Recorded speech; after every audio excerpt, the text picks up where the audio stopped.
compared to what I have seen other facilitators do. Importantly, it's important to emphasize that CQRM differs from many other courses in that it is quantitative and it is risk analytic, and then it is risk management. So those three key concepts are very important for anybody who knows anything about risk analysis and risk management. Many of the persons and institutes and institutions who are talking about risk management are too qualitative for comfort. And they talk about qualitative things, so they analyze just from a qualitative basis, have no understanding of the quantitative.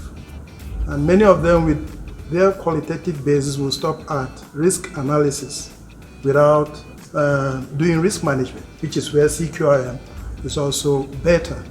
CQRM gives you hands-on during the course, which is what we experienced in the last 3 days.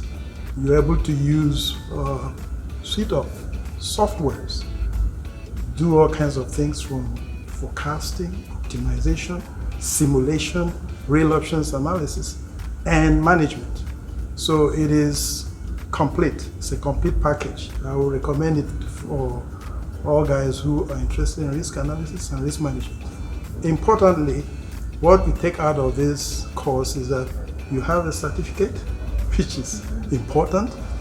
You are able to model real life situations, not just some abstract theoretical something. You model real life situations, name it, whatever. Whichever industry you're in, you can do risk analysis and risk management using Dr. Mon's software and the IR Integrated Risk Management Process Methodology. So it's been fun being here these few days. Meet lots of persons from all countries, British, Venezuelan, Ghanaian, Nigerian. So I hope those who are listening can come next time there's CQRM around them.